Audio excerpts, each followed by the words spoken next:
consciousness, the ground of all being, and the awareness of internal and external existence. Have you ever wondered if there is a soul, consciousness, and what the universe really is?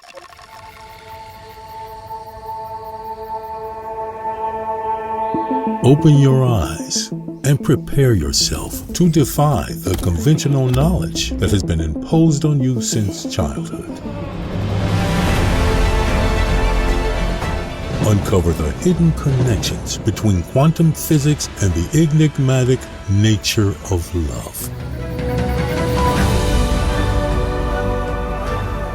Get ready to be captivated by a series that challenges your perception of reality and unravels the mysteries of the heart. Everybody who is on a spiritual path realizes sooner or later that really the crux of their healing is understanding themselves. This is Science of the Soul.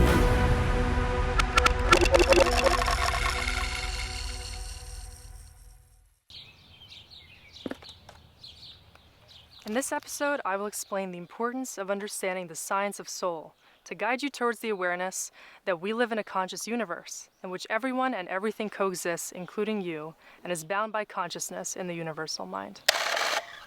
So the question is, how does consciousness impact reality? And consciousness really is all about observation. Observation is what collapses the awareness in the moment of now. So consciousness is what allows you to have your experience of reality. That means that as soon as you start to expand your consciousness, you start to expand your notion of what is even possible in reality. That means that when you expand your mindset, you start to introduce all these new possibilities, which are collapsed in your experience and allow you to see life in a totally different light.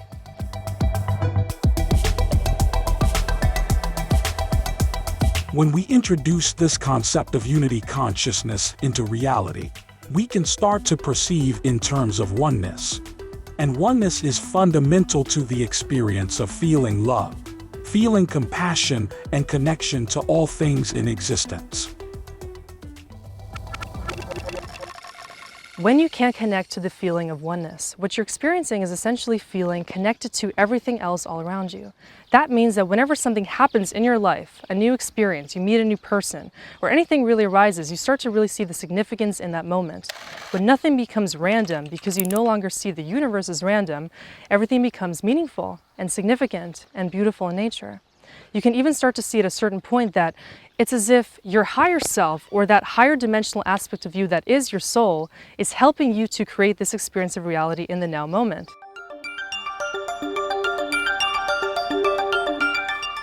That means that when you can start to fall in love with yourself as the observer of reality, you start to have a more beautiful experience. Because what starts to happen is you start to achieve a state of deep inner alignment. And in a state of inner alignment, everything flows naturally. You experience more creativity, more flow, more feelings of deep beauty and love that just come from a deep place within you. And the other thing that is related to this concept is the heart's consciousness. So what's little known is that not only do you have consciousness arising from the brain, where scientists are often looking for how awareness comes from the neuronal connections within your actual physical brain, consciousness can also arise from the heart. And the field of consciousness within your heart is immense. Your heart's consciousness is formed because you also have 40,000 neurons that live inside of your actual heart. So neurons are the cells that are also in the brain. But brain cells create a certain limited experience of reality. If you're constantly trusting only your brain, you're going to be feeling more a hard approach to reality. You're going to be more logical. You're going to be more thinking that your brain is the sole creator of your experience.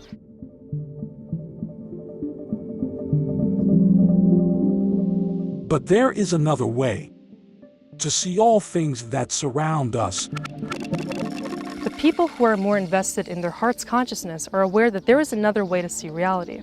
There's a way that is more surrendered, more in flow, and more creative in nature. Where people that are achieving a state of heart-mind coherence are achieving a state of real integration. And it's only in the state of heart-mind coherence that you can really start to feel like you're in flow with the universe at large. And that also amplifies your heart's field. So when your heart's field expands due to your own awareness, you start to feel like reality can be in flow when you actually are within yourself. And then think of it, maybe all those times when you don't feel in flow, when things don't go your way, when you want to blame the universe or some components outside of you for creating the disturbances in your experience, maybe that's just because you aren't in flow with the universe. Maybe that's just because you aren't in flow with the universe. The universe is always naturally orchestrating the beauty and the nature and the order of life. This is how we can say on a larger level, the universe is always in order. It's always in balance. There's always a current and a cyclical nature to all things in existence. So if we can start to recognize that everything is part of a larger cycle, an intelligent ecosystem of creation, then you can start to see how you yourself are supposed to be an intelligent, synchronistic aspect of the universal one. The universe conspires to make things come into a state of deeper balance, and we see this represented in many things in nature, where ecosystems change over time and the seasons allow for nature to be preserved in a perfect way.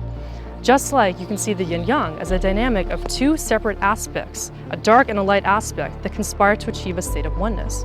That really explains the nature of unity consciousness. There's always a positive and a negative charge to all things. And when the two polarities meet in the middle, they can both have their individual aspect, but together they create the one.